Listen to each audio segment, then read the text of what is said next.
Okay, so the operation, this is part two of the how did he do that, the repair of the 90-foot Walthers turntable, where I put in the sealed bearings.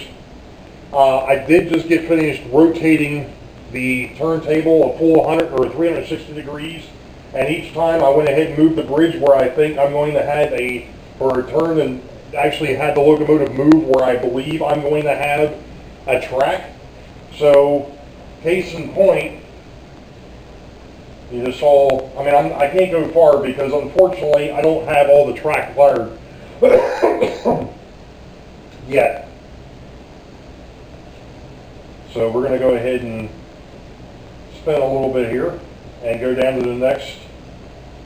Now, one of the other things is, and people have asked me about this when I had it on the old layout, they said, is it indexed? I'm like, no, it's not. Everything is done by eye. So, and like I said, I can't actually back it onto that track, but it's a good sign that I don't have to touch the locomotive to get it to move. So let's go to the next position, which would be somewhere in this area. Like I said, I don't actually have these tracks down yet because I wasn't sure how the turntable was going to react. And I didn't want to put the tracks down yet because they actually have to overlap the lip a little bit to actually meet up with the bridge.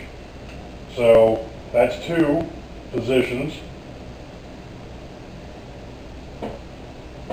And it just started doing this after the third time around. It started to getting that hump in it. And I think the reason being is the fact that it's not seated 100% yet. And I'm not sure if you all just caught that, but it actually caught the rail and pulled the rail up on the bridge. So I'm going to have to put more glue on that. And this is where it's been skipping. And that's the motor. That's got nothing to do with the connectivity to the bridge. And of course, I don't actually have the locomotive sitting on there in the center either, which could be part of the problem. So there's the next position. I can go back, or I can go into it, and I can come out. And we'll go into the next position.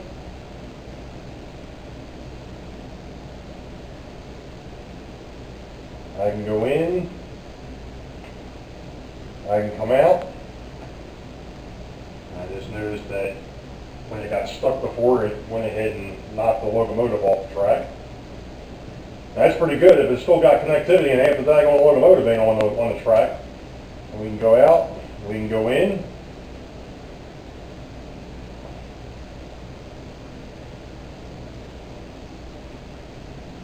We can go out. We're not going to be going out that track anyway, but there we go. One more spot. This would actually be the outbound of the direction. And I'm actually going to go ahead and take him off. Like I said, I don't actually have power over here yet, so I had to jumper it. Like I said, I knew he was off the track. He's still not on the track. There we go. Let's see.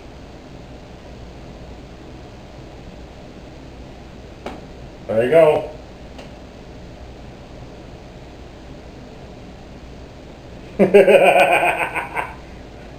$7 worth of bearings for 8. I only used 2.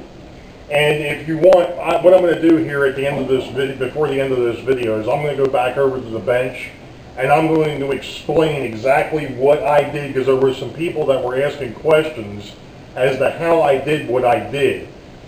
And there's a couple things that I would have done a little bit differently, but for the most part, what I'm going to explain is how I would do it. Now, somebody else had asked, and of course for those DCC folks out there that might be a little bit wiser than I am, considering the fact that I'm still doing DC, I don't know how the bearings would work on a DCC system. Because of the fact that with the way that this is set up, both rails have always got power. And it's in the same direction.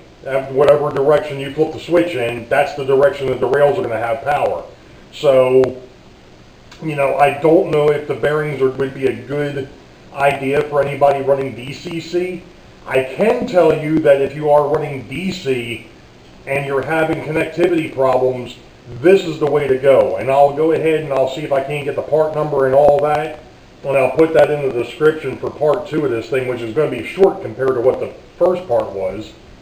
But at any rate, that's it. I mean, it's for something that looked like, I mean, it sounded like a heck of an idea, and it took me a while to find parts that would actually work, that were going to be, number one, thin enough, and also have that, and originally I was looking for inch, and I actually had to go over to metric. These here, like I was saying before, they were 10 millimeter interior diameter, 5 millimeters high.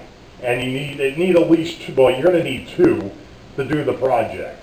So, like I said, I'll go ahead and see if I can find some part numbers and give you some other specifics and kind of show you how I did things. So, give me a little bit and we'll be back. Well, good evening, YouTube model railroaders. I'm back again. It happens to be, sorry about that, it happens to be Monday the 22nd of June 2020. And I know I keep shifting here. It's because I'm trying to find a good spot to stand. Again, still using the new camera. Not sure if it's working. We'll see what happens. I hope I don't have to redo any of this, to be honest. However, I've got an update, and it's a good one. I just got finished spending the last couple of days down here wiring up the turntable and the diesel tracks that lead out. Probably not realistic, you know, not prototypical what I'm doing with the diesels, but that's okay. It's me, it's my railroad, I'll do what I want.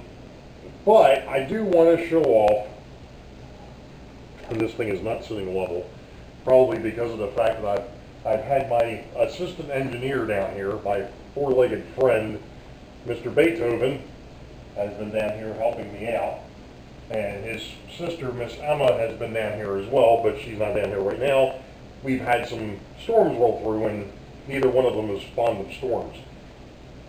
So, anyway, I'm going to swing the camera over in this direction a minute, and hope that I can still see what is going on as the thing goes upside down. Thanks. This isn't like the other camera. So, as you can see here, we've got the Baltimore and Ohio sitting on what I'm considering track 5 for the roundhouse. I'm hoping that it shows, yeah, it's there. Okay, good.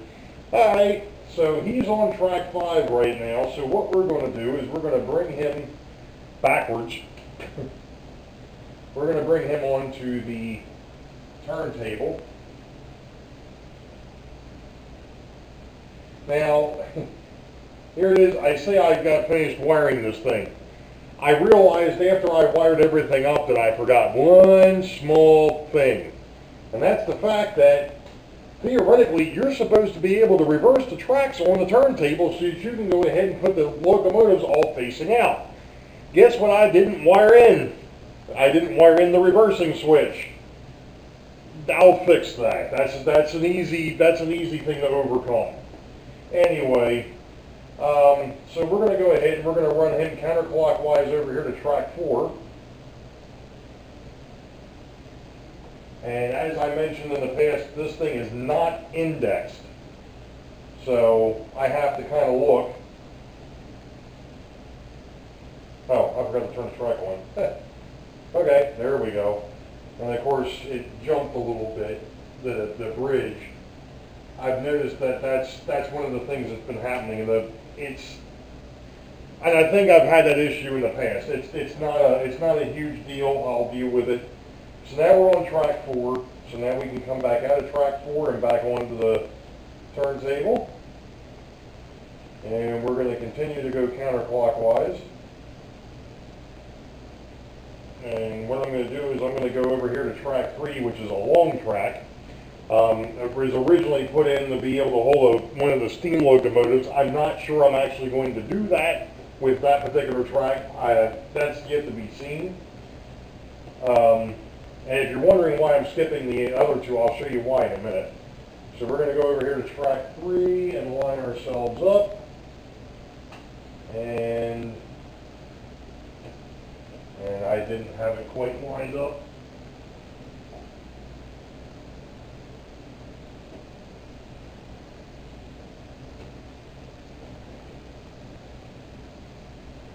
That wasn't an issue with the turntable, that was operator error.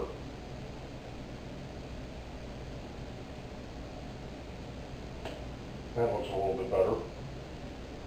Yeah, there we go. Well, except for the fact that, yeah, it still shifted on me, but that's okay. Alright, so now we're on track 3, so let's go ahead and we'll go back onto the turntable. Let me see if I can get it lined back up again. This is probably where indexing it would really help, something to hold it in position. But that's okay. Like I said, it's one of the shortcomings. That is something that I can absolutely deal with. Alright, so now we're back on the table. And we're going to continue to go counterclockwise here. We're going to go over here to track 2.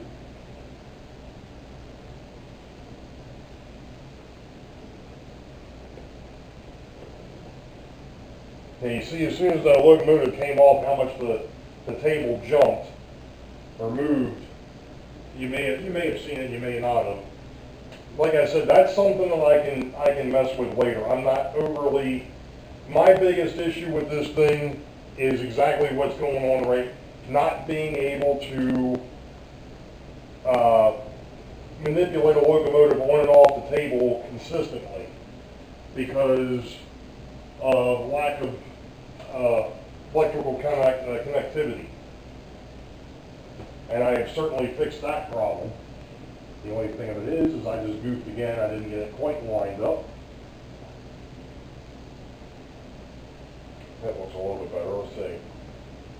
Well, I forgot to turn the track on. There we go. So I can bring a locomotive into every stall of the roundhouse now. Every conceivable, at least at the moment, for stall of the roundhouse. So let's go ahead and bring him back onto the table.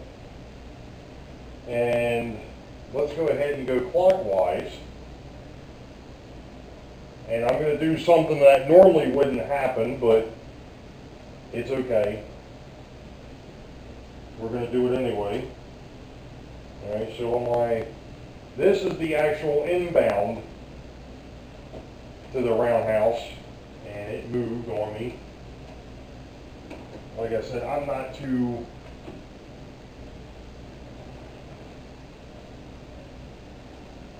overly, that's something I can mess with. Like I said, that's an indexing thing. So what I just did is I'm going to simulate a locomotive coming in to the diesel servicing facility after he's been on the road. So anyway, let me back up here a second. Alright, so we're going to come in, and right now all tracks coming in are off. So he's going to stop before the diesel servicing facility. I'm going to turn it back on, and he's going to stop on the diesel servicing facility. And while we're at it, we're going to realign the bridge.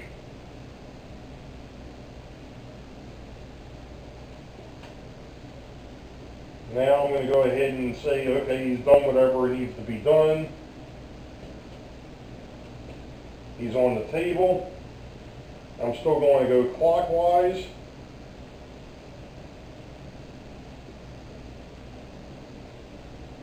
And now I'm going to align him for the outbound.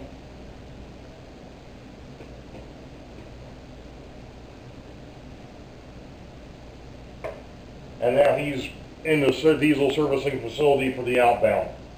Now, one of the things that you're going to notice here, is the fact that there's a Santa Fe locomotive sitting on here, and that's that GP30P that I picked up a while back, that needs to be painted up for the Boeville in Newtown. Now, why is it sitting on the railroad? Well, because of the fact that the Rock Island U30 that was sitting there a few minutes ago decided it was going to take a dump on me. So right now, that's what I've got to replace it with, because the way I've got things set up with the scheduling and all, I didn't want to take one of the locomotives that I've got sitting on the outbounds and bring it over here to replace the Rock Island. So we'll mess with that. I'm going to go ahead and I'll mess with that when I think it just needs to be cleaned up. It's not running right is what it is. But I mean, I had to put full power to it to get it to go anywhere. So what I wanted to accomplish, and I know that some folks have been wondering, and I'm going to go ahead and, like I said, that part 2, this here is a vlog plus that part 2 of the roundhouse rebuild, or the turntable rebuild, an upgrade. I know some folks have asked exactly what I did, how I did it, because they didn't quite catch it in the video. I guess it was too far away. So I'm going to explain it in part 2. I'm not going to take this thing back apart. I'm not going to tempt fate. But I will show, basically using some other tools and some other things that I've got floating around, what I actually did to correct the issue with the electrical issues going up to the track. So I'm not done with this vlog yet, so stick around. We'll be back. Okay, so as I've mentioned up to this point, and welcome back. It is now Tuesday, the 23rd, I believe, 2020, and we're still on the topic of the of part 2 of the Walthers 90-foot turntable correction, upgrade, whatever you want to call it. Since there had been quite a bit of questioning of exactly what all went on and how it was done, and I already explained I'm not going to go taking the thing back out of the layout because it's working, as you saw. So we're not going to go there. So I'm going to, I've got a demonstration set up to try and explain exactly how things were, and I'm going to move the camera here a little bit because I want to try and get this as close as I can to the bench. And I should have done this ahead of time, but I didn't. Sorry. Anyway, so I've got a bit of a demonstration set up, so I'm going to try to explain how this was done without actually taking apart the turntable. So this is what we're going to do. This here, and I don't know, this new camera I'm still kind of futzing with, so you'll have to excuse me. Let's see. Oh, that's right, it's up here. It's on top. Hey, there we go. Of course, as it goes completely off screen. Anyway, this is what was originally in or on that axle that goes up to the bridge. What you have here is you have two brass cullets or rings that go around the shaft. There's an isolator between them, and then on the inside the wiring actually had a slot that it went up inside the axle. These two here feeds up to the track. So what you had was these stinking brass whiskers that would lay up against these, and you had the wire that came off of here and actually went out to the power pack, and that's how you got power up to the track. Now, the thing is if you put two of these side by side on a piece of plastic, now the gap that's showing there is a lot bigger than what it would actually be there, trust me. Because when you would actually open this thing up, these things, you couldn't see between them. That was part of the problem. You either ended up with a short, or one of these things would go ahead and come off the brass ring, and now you've got an open. So that was the issue. So this is what we got rid of, was these two little brass or copper whiskers that would make contact with these brass rings that were on the axle that fit up to the track. And what I did is I replaced them with these. As soon as I get them on camera, I went ahead and replaced them with a pair of sealed bearings. Now what I did is I still put an isolator between the two of them. That was the piece of plastic that you saw. I went ahead and cut a piece of styrene, cut a hole in the middle of it, and literally laid that in between the two of these so that they wouldn't make contact.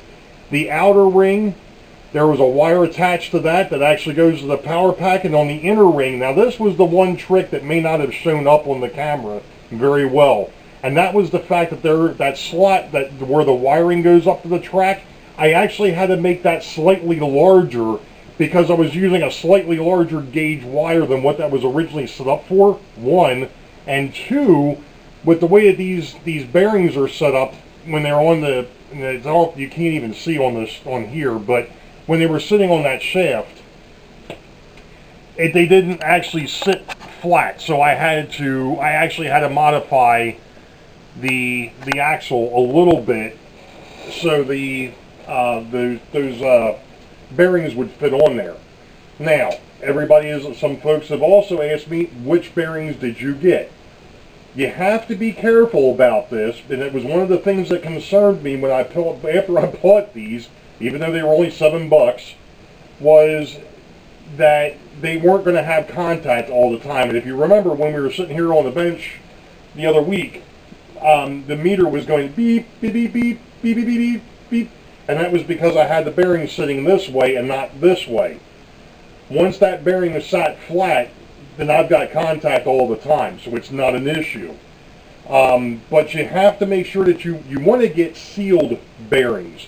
Why do you want to get sealed bearings? Well, because of the fact that it's going to be in a spot that you're not going to be able to get to be able to put any type of oil or grease on to keep them lubricated. And these are lubricated bearings, and like I mentioned before, they are 10 millimeter internal diameter. They are 5 millimeters high and 19 on the outer 19 millimeters on the outer diameter. They are actually made by a company called Uxcell.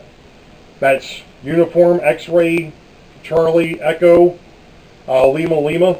I'm going to put this all in the comments so that way you all can find them. They came in a package of 8. It's actually a 6800 Zulu Zulu. And like I said, it's a 10 millimeter internal diameter, a 5 millimeter high, and a 19 millimeter outer diameter. The outer diameter really isn't that big of a deal. As long as you get the 10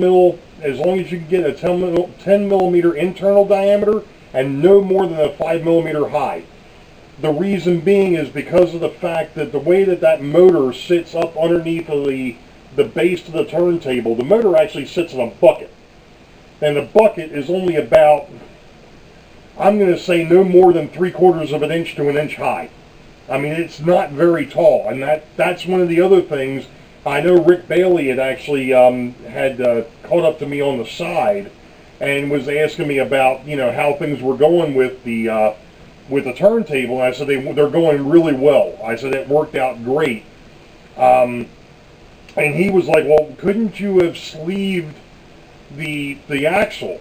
Well, I guess in a way you probably could have, but you still would have had to have some way of isolating the two rails, or having some way of isolating, how everything worked out. And like I said, with these bearings, this is really nice because now the outside is being held, the inner diameter can move, and that's how I did it. That's the reason why I made that little strain relief on the inside too. That outer diameter shouldn't move. That's going to be solid, and the inner race is going to move. Normally, with the way that these things are probably set up, the inner race is solid, and the outer race moves. So that's kind of how that was done. So yeah, I went ahead and I soldered to the inside race, and then I soldered a wire to the outside race. The outside race went to the power pack. The inner race went up to the track. If I ever have a problem with this, one of the things I happen to think about after I did it, and again, I'm going to probably learn from my own mistakes, I didn't bother roughing up the surface on that inner diameter or the outer diameter. before I put the solder on. Now I did use flux to go ahead and clean that surface off, to go ahead and give the solder some tooth, so it had something to solder to. But I think if I had to do it again, I'd probably take a file or something like that and just kind of rough it up a little bit, so that way there would be something else there for the solder to stick to. Solder sometimes, just like paint, we were just discussing this on the On Track Tuesday with Dave from the Crooked River and Eastern. You know, plastic models inherently, you cannot put pastels right on them. Why? Because the plastic is shiny. It's got a gloss to it. It's rather smooth. The only way it can stick is if you go ahead and spray it with dull coat, and that gives the surface a tooth. That way that the paint or the pastels have something to grip onto, and then of course you come back and you dull coat it again to seal it. But the same type of deal with your soldering is the fact that you shouldn't have a very shiny, smooth surface because of the same problem. If it's too smooth, the solder will never stick. And I've actually found that in a couple of places on the railroad where I soldered wiring the first time around. It didn't stick because I either didn't have enough flux, or I went ahead and I didn't have the surface clean, or I didn't have the surface slightly roughed up a little bit. Like I said, you don't need to get in there with a jackhammer and a sandblaster, but you definitely need to go ahead and just give it a little something on it, just so that the solder has something to stick to. Well, like I said, that's kind of the purpose behind the rosin flux, but in some cases, it's better to try and maybe rough it up a little bit. The other thing I should have done too, I can tell you that these are definitely lubricated because of the fact that when they come in this neat little package, they are definitely sticking together. So there's definitely some grease or oil on the inside of them, which is fine. That's what you want. So hopefully I never have to change them, but like I said, I'm going to go ahead and put a few things down in the description about where I got these bearings and how to look for them. I think I may have already mentioned this, but if you are a DCC modeler, I'm not 100% certain something like this is going to work. In theory, it should. But I know, and I mentioned it last night when I did the video for the testing, I made one goof, and that was the fact that I did not put in the reversing switch for the bridge track. And of course, folks would be like, what's the difference? Well, because if you go ahead and you want all your locomotives facing out of their stalls, you're going to have to reverse the bridge track to be able to meet up the polarity, to be able to get the locomotive into the stall. So, you know, that's like I said, that's something that I can fix. Only thing I have to do is just run another set of wires up from the terminal strip that I put in, run that. Instead of having the power pack feeding right into that, the power pack would actually feed into the reversing switch, and then the reversing switch would actually feed the terminal block that's feeding the bridge track. That's all. It's not that hard. It's fairly simple. Like I said, I didn't think about it until after I put everything together and went, doop, oops. But like I said, right now it doesn't really matter to me because I'm not reversing the locomotives anyway. So, but you know, for realism's sake, if I wanted to back something into one of the stalls, which isn't there yet, then I'd want to go ahead and I'd want to install that reversing switch. And all it is one of those Atlas twins that does the reversing for you.